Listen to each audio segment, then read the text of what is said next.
Hi everybody, my name's Tom Fraker. I'm a member of First Congregational Church of Anaheim. I'm a retired aerospace worker with 33 years work at TRW Incorporated, Space and Technology Group. I'm also a former pastor of New Faith Fellowship Church, a congregational church here in Orange County, California.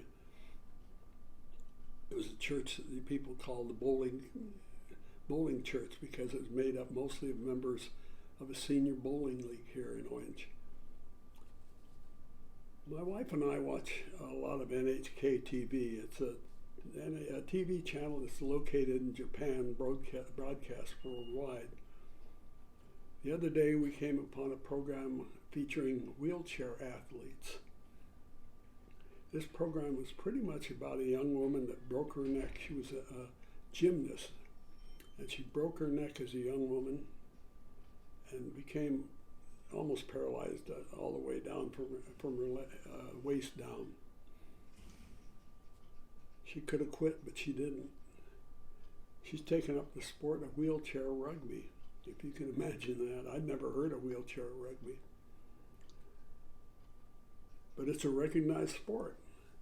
And her team is presently training to participate in the next Paralympic Games to be held in 2024. They showed footage of some of their games and practices. And Susan, my wife, and I could hardly believe our eyes as we watched. It's really rough, physically, and a lot of contact with the players, between players. These young people take their wheelchairs and they ram at high speed into each other. They're really talented and physically fit. Like I say, they propel their specially made wheelchairs at a high rate of speed and ram into each other, usually resulting in upsetting of one of the, or maybe both of the chairs. You wouldn't believe how wild it is, I swear. If you get a chance, you ought to check it out. Watching this program, however, confirmed in my mind that my belief that God gives people with handicaps of any type the fortitude to deal with whatever problem is in their way here on earth. I witnessed this firsthand in my own life. I've been blessed with 16 grandchildren, 5 great-grandchildren, and they're all amazing in their own ways. But my granddaughter Leilani illustrates my theory most clearly.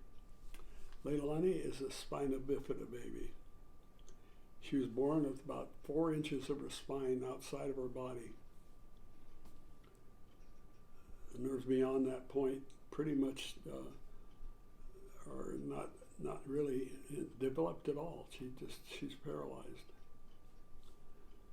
But I've witnessed this amazing little girl develop into an amazing young woman.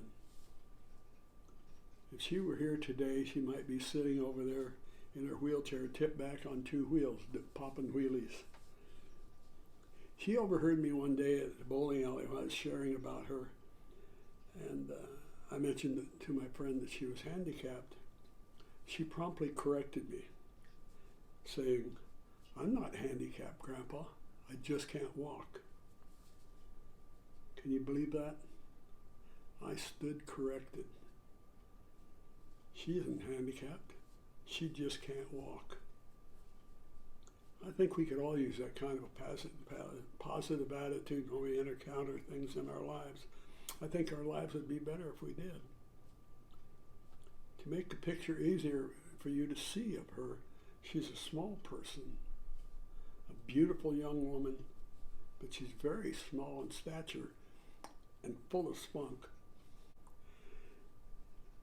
If I ever had any doubt that God gives us what we need to handle the cards that are dealt to us in this life, I just look at this young woman and it removes all doubt. The Bible's full of stories like that illustrate it. Moses parting the Red Sea. The Egyptians certainly didn't believe he could do that. Daniel in the lion's den, where the mouths of the lions were sealed, and many more. We just have to have faith. these times of violence in the world today, we really have to have faith in our Lord above. The war in Israel and Palestine, and also in the Ukraine, and many other locations in this world, it seems like the unholy tyrants of this world are having their way. We have to have faith in God. We have to believe that in the end, when all is said and done, the good will prevail. Jesus on the cross didn't curse or damn his persecutors. No. He asked his Father in heaven and our God to forgive them, for they did not know what they were doing. What faith? We should all have just a little bit of that faith. In the end, God's will be done. We just have to believe in that. I believe in it, and I'm sure you will too. Thank you for this. God bless you.